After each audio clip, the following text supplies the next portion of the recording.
Welcome to Feature Fridays, where we explore some of the core functions of our Roof Wizard software. Today I'd like to explore a little job that came up during the week that intrigued me and gave us a lesson in how to do things. And I'd like to share that with you for this week. The issue is creating this gable end in the middle of the roof.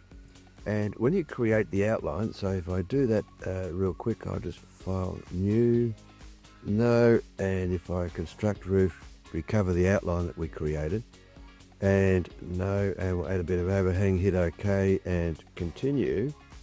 Well, all the modify roof functions require that bit of ridgeline there to be going the other way. So how do we create that geometry?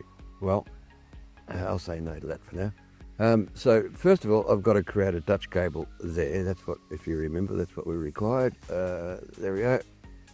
And yes, we'll put a Dutch gable there.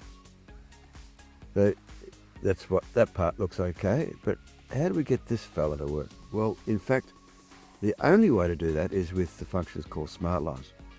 And when you use Smartlines, it is often difficult to figure out what lines you're grabbing and what have you. And when we use Smartlines to create this geometry, we can't modify the lines with the existing planes in place. So when we go to our construct roof Smartlines functions, the first thing we have to do is delete all the planes that are going to be affected by this change.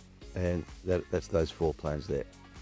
But you'll also find that when you're selecting lines to trim, like if I want to trim that line to that line, and I need to copy the geometry from here over to here, in the plan view it's often quite difficult.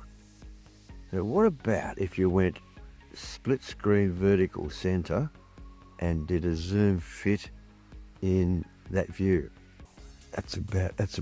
That'll work for me. So now I'm in a position where whatever I pick, I can see what's going on in both views.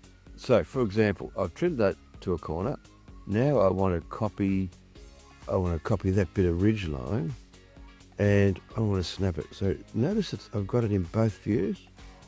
I want to snap that into there or snap it into there. It's really up to how you want to run. So there's my bit of ridge line where I need it to be. And now I need to copy this gable line. So we'll do a line copy again. And now when I pick it here, there's multiple lines to find. But if I pick it here, I only get one line. Snap it into that corner. And now I'm going to trim to a corner, trim that to that. And now I've got 2 choices. I can copy the other side, but what about we use the mirror function? What if I use mirror that line about a line, about that ridge line? I think that's good. So now I trim corner between that line and that line. And now I've got a couple of spare lines. These 2 lines in here are now redundant, so I can delete those, delete that one and delete that one. Okie doke. But I need a bit of line along here. Well, that apron line will do the job, so I'll copy line. And if I pick it in this view, you can see it's so easy to find the geometry you want when you use the isometric view in consort with your normal plan view. Well, now that that's all there, all I have to do is put the planes back. So I go put that plane back. Yes, okie doke. Put this plane back. Yes, right. Put this plane back. Yes. And better put that one back just as well, just for fun. Now, no to that one. Yes to that one. And okay. So, there's our job. And it's exactly what we want. And the advantage of using the split screen. So, try that next time you get a job that's a bit awkward and you can't see what's going on. There's multiple options in the split screen. Play around with those and find out what works for you. I can go back to a single view and maybe go to the ISO view and have a look at that. Yeah, beautiful. Okay, well that's it for Feature Friday for this week. Have a great weekend and we'll catch you next week on Feature Friday for AppliCad. Bye for now.